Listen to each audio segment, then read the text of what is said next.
Welcome to Tokyosaurus. So what's up in Japan? Today, more so what's up at Konoha, because we just got confirmation in the latest episode of Boruto that Konohamaru is officially a grown-up badass. After being first introduced in the original Naruto series as a mini Naruto, he never really had much of a spotlight aside from the one fight against Pain in which he actually won. Years later, in Boruto, he's finally grown up, achieved the rank of Jonin, and is now the leader of the new Team 7. But we haven't exactly got to see our new sensei in action yet, the way we saw Kakashi go all out in the old Team 7's first mission.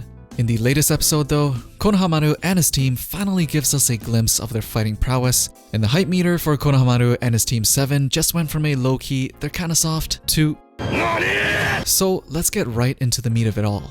Team 7 is in the middle of their first mission, and the village chief Kiri was captured previously in their presence. At this point, last week, everyone was wondering why is Team 7 so soft? Getting their first client captured right under their noses with all four of them on the floor ready to fight certainly isn't going to look good on the reports they're going to write when they're finished with their mission. But good thing that was all remedied this week. So they go after Kiri, and when they finally found her, the ex-shinobis were there ready, with the traitor that captured Kiri pretty dead on the floor.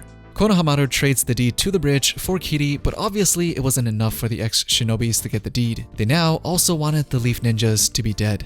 Boruto grabs Kiri, and along with Sarada and Mitsuki, they escaped, leaving Konohamaru to fight the two.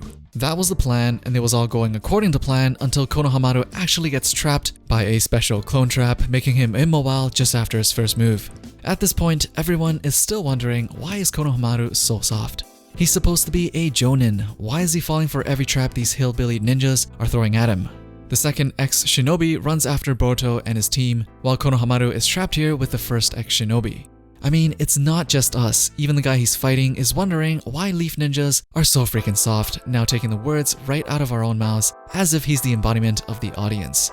And this is how you trigger Konohamaru. He immediately busts out of the clone trap with a Rasengan with ease, specifically a wind release Rasengan which even the 4th Hokage couldn't do.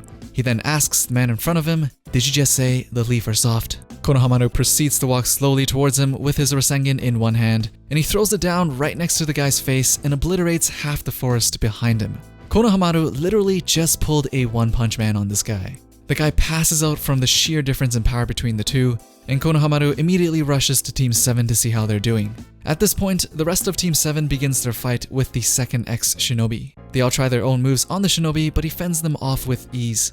They realize that teamwork is their only option to beat him, so Mitsuki and Boruto makes a Boruto stream, with Sarada as the one being launched. And with Sarada's Sharingan, she's able to read the attack to find an opening while in midair to throw a Sakura level punch onto the shinobi who is definitely going to be in the hospital for the next little while. But during this fight, Boruto realizes that he doesn't have the eyes to read his opponent's attacks, Sarada realizes that she doesn't have the speed to beat her opponents, and Mitsuki realizes that he doesn't have the frame of mind to use wind style as creatively as Boruto. And which is why they learned that fighting together is probably more effective and efficient at getting the job done.